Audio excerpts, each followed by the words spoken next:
I will start with CiA 447 cross communication, how the communication between those different functionalities, between those different virtual devices is designed in CiA 447, because that's a little bit different to generic CANopen. In generic CANopen, we have basically two communication possibilities. The first communication is a general broadcast communication. It's a one-to-many communication. It is done in a single CAN message, and it's called PDO transmission. All the application data we want to transmit, and only application data, is transmitted in a single CAN message, which we call PDOs. The limitation on the PDOs is limited by the number of available CAN IDs. If you use the 11-bit CAN identifier, that's, as you know, it's 2048 CAN IDs. We need some of those CAN IDs for general housekeeping stuff, for SDO communication, network management, and others. So not the full range is available for PDOs, but there's still enough. And if that's not enough, we have still the 29-bit identifier. Regarding 447, we try to stick with the 11-bit CAN identifier. So we tried to make an application profile that allows us plug-and-play behavior. So I only buy my dedicated devices, connect them, and try to make a plug-and-play behavior regarding the communication relationships, so that we have a clear definition of the transmitted data. So we are limited with the available CAN IDs.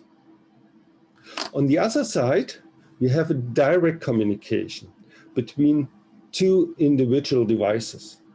One, the client can directly communicate to a server and can inquire, request, or command any data. It's a handshake communication because it's always questions and answers. It's called SDO transmission, and it could be a lengthy transmission. It could be very lengthy. So it's not limited to one CAN message, to a single CAN message. We can transmit lots of data with that.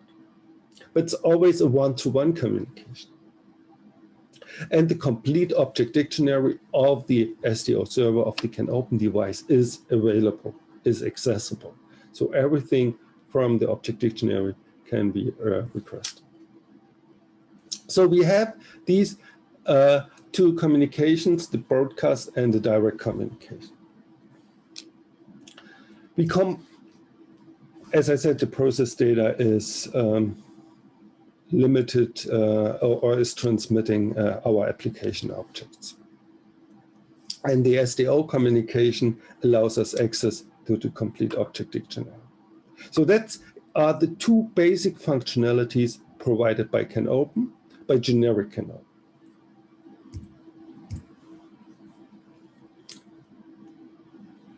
We have a problem with the classical SDO design, because only a device with an SDO client can access one SDO server. And the generic CANopen is designed that any CANopen device is a server, of course. So I can inquire the data, I can request data, I command data. But we don't have the possibility that any SDO client can talk to any SDO server. Because by default, there's only a dedicated communication channel designed and available with assigned CAN identifiers, what we call the default SDO channel. So that means if a second device wants to talk to the same CANopen device, it requires another SDO server with additional assigned CAN identifiers. We don't have those defined in generic CANopen. Also, if that one wants to inquire from that device. So we have no fully meshed communication available between every device. It's not possible with generic CANopen. But we require that for 447. And that's what we changed. We changed it, and it's basically a fully meshed communication. That means we require, as with generic CANopen, that any CANopen device has an object dictionary and is providing this object dictionary via SDO server. But we require, in addition, that each CANopen device is requiring SDO client functionality, so that each and every CANopen device can access another device directly. And we have for that dedicated IDs. Of course, if that's only a simple device like a roof bar light, which not actively requesting information or not actively commanding things, then this device doesn't need to implement the SDO client. But we have the possibility that this can be done. And that's we have defined for each and every device. So we have a fully meshed communication. Each and every device can talk to each other, even those together and so on. Again, we have the limitation of the CAN IDs, because for each of those communication channels, we have defined our CAN IDs to make it possible. And as you can see, for each and every SCO communication channel, we need 2 CAN identifiers to make this communication behavior possible. We set ourselves the limitation to the 11-bit CAN identifier. So that means we are still limited by the 2048 CAN IDs available. So that brought us to the decision how to make it possible. And we made it possible by limiting the number of nodes. In CANopen, in generic CANopen, we have the possibility to have up to 127 CANopen devices connected. Each and every CANopen device has its unique node ID assigned. In 447, we have limited to 16 CANopen devices. So that means we have limited the number of devices to make fully meshed communication possible, to have CAN identifiers available to implement fully meshed communication. This fully meshed communication leads us to the situation of the cross communication. That means that any command in 447 is transmitted via the fully meshed SDO communication. So any command is initiated into a one-to-one communication between the control device and the actuating device. So for the roof bar light device, we have a roof bar light controller, and the controller commands the device to switch on and off the lights as requested, as required. And he's doing that with an SDO communication. That gives us the benefit that the command to the from the controller to the device gets an immediate feedback. So the controller receives an immediate feedback if the command could be executed by the device or not. So I have some very, very, very basic verifications of the commands.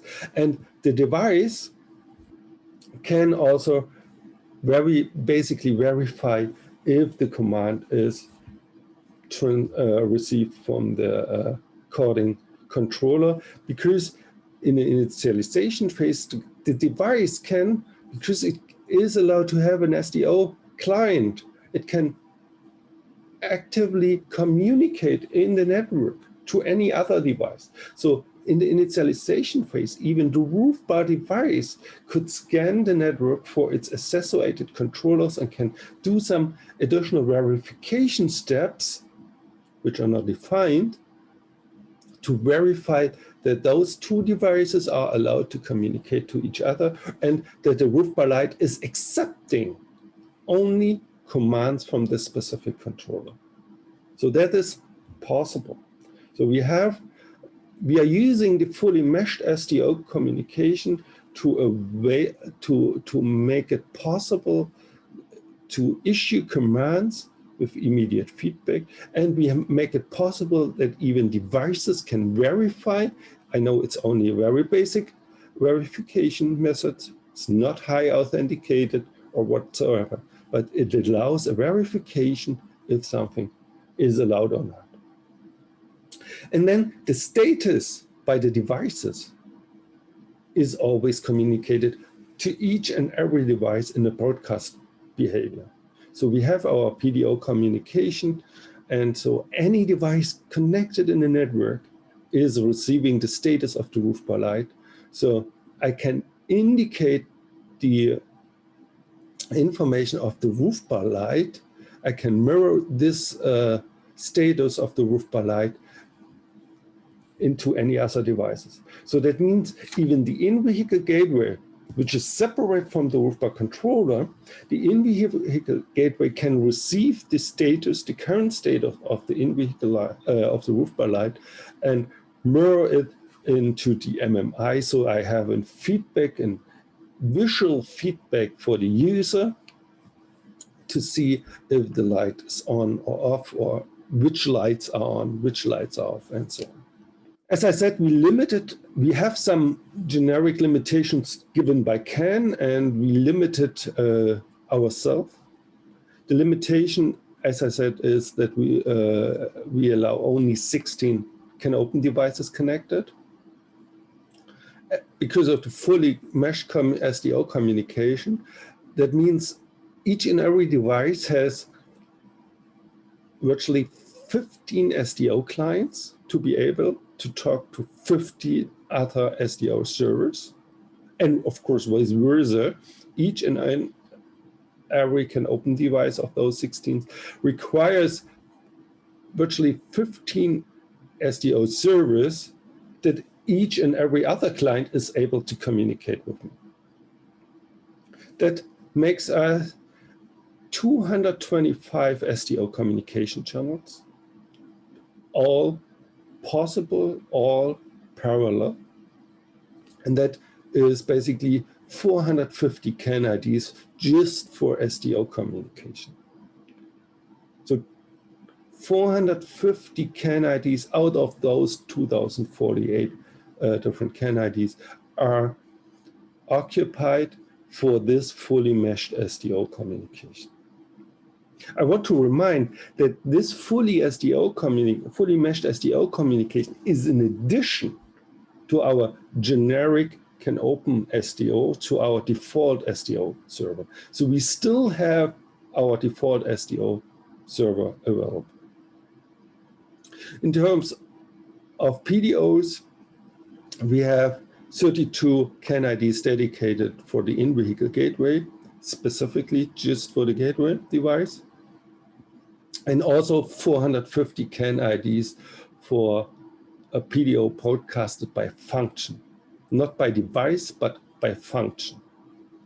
And you may have seen, or you may remember, the predefined CAN ID set as shown by Rainer for the generic CANopen. That is the modified version for 447. So you can see we use the spaces or the CAN IDs we use in generic CANopen for PDO communication. We use some of those address ranges for our fully meshed SDO communication. And as you can see, it's in addition to our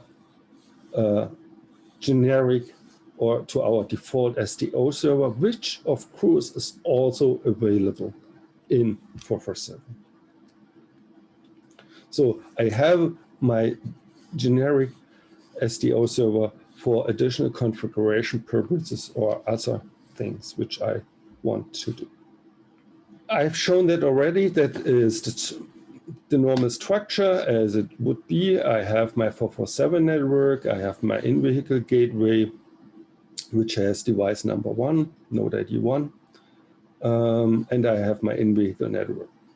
And in this example, I have now my roof bar device, which represents the roof bar light. And I have the roof bar controller, which is somewhere in the car. I said the gateway decides, and as such, the OEM decides what data is available.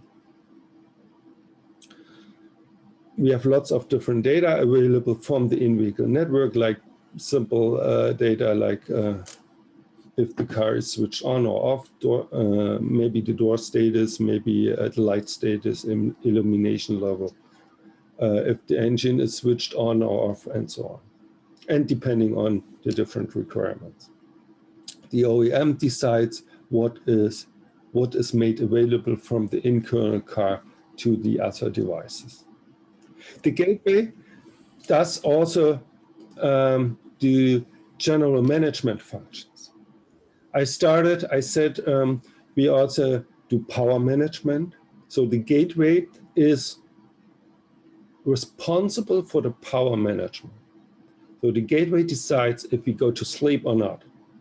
Because the gateway or the car itself has the general information if we should go to sleep, when we should go to sleep or not. And normally it's also an OEM decision on how to work with it. But because the general problem on power management is, as you know, when you start up, when you get power applied, you need some time to initialize yourself.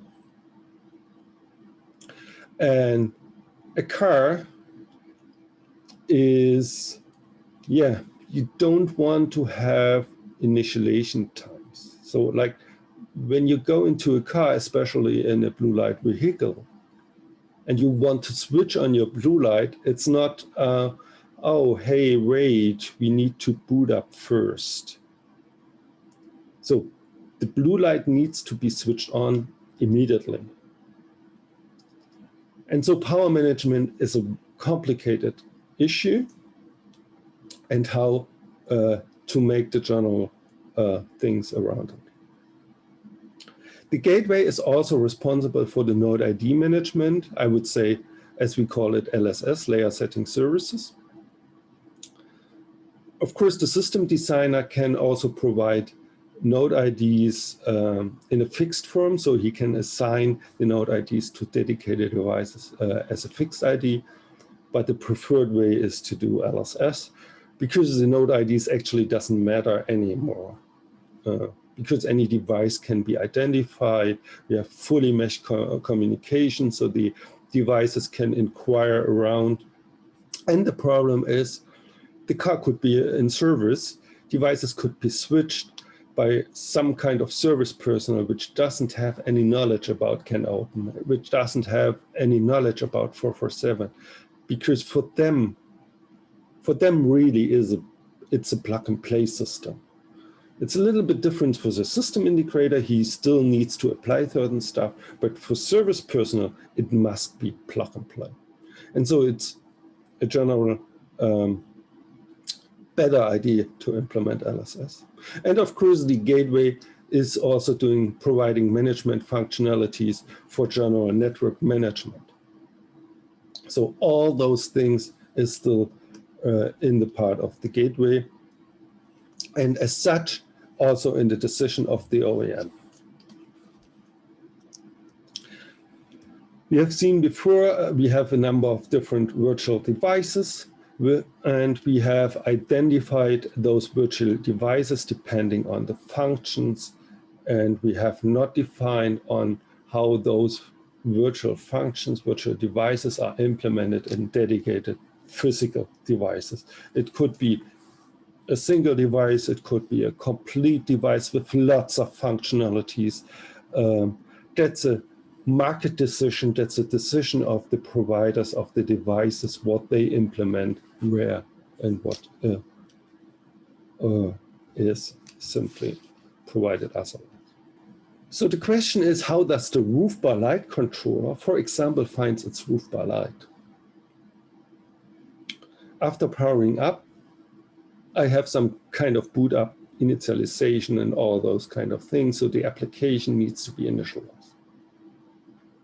That takes some time, and the system integrator takes care of that all those timing requirements are fulfilled, and for the end user of the car, it's not recognizable that we have boot up times. Then normally any CANopen device is going into a state which we call the pre-operational state. We have seen that presented by Rainer. And in the pre-operational state, normally SDO communication is available, but only SDO server communication. So if I'm requested by a client, I as a server giving answer to that client. But also in 447, I have a client implemented, but I'm not allowed to issue any commands in that phase. So the gateway has the full attention by anybody. In this pre-operational state, the gateway with its management functionality has the full intention and the time that the gateway has exclusive rights to the network to configure any devices in a way they want. So with that, the gateway can also do some simple verification stuff, can identify devices, physical devices, can identify them, can identify their virtual functionalities, the virtual devices implemented in those, and can implement maybe some blacklisting, whitelisting, or whatever they want, and decide, do I allow communication in that network or not? After everything is done, the gateway switches any of those devices, maybe everybody at once or everybody individually, into the operational status. And in that operational status, now the SDO client functionality in the device is enabled. So that means in this example, the roof bar light controller, for example, can start scanning the network to find its associated devices, like basically finding the roof bar light device, and can send commands to the roof bar device. So the communication between those two devices can be established for command purposes. And after some time, maybe the user switched off the car, or for whatever reason, the gateway then maybe decides that we now want to go to sleep.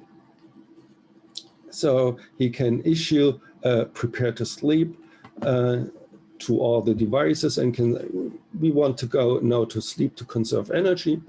And in the roof bar light controller, for example, then he says, oh no, we still have the roof bar light switched on. The blue light is, for example, switched on.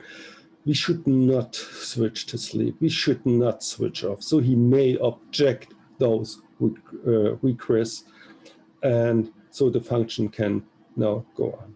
So any device, in this case, roof bar light controller, can always also object any sleep requests.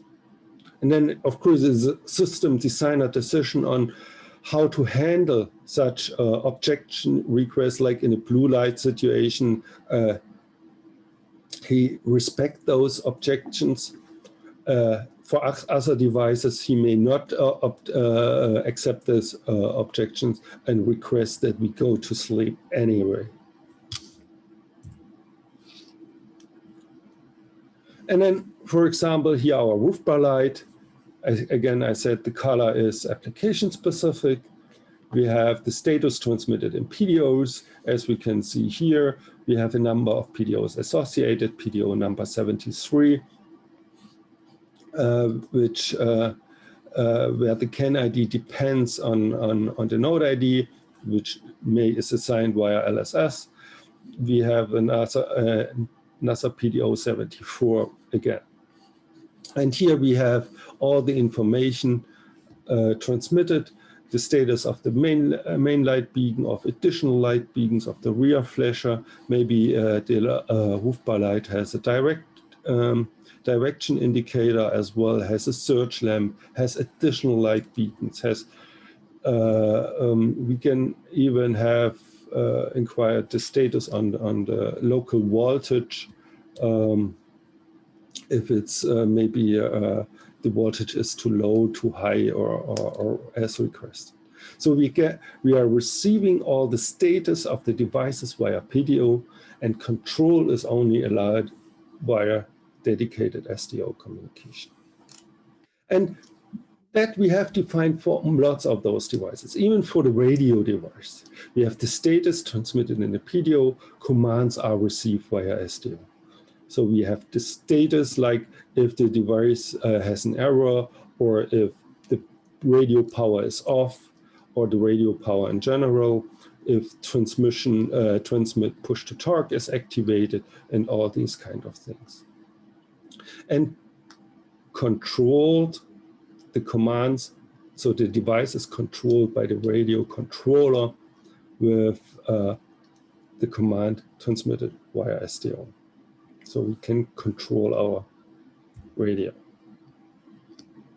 We can also have a radio hands-free device. We know that everybody today we have our switches on the steering wheel where we can control our telephone normally, like and of course those steering wheel keys could be reused for radio hands-free. So the data or the key for push to talk, for example, activation could be reused from the telephone. The actual telephone key on the steering wheel could be reused for that, and that data is normally wired via the internal network. So the gateway would then provide those information to me.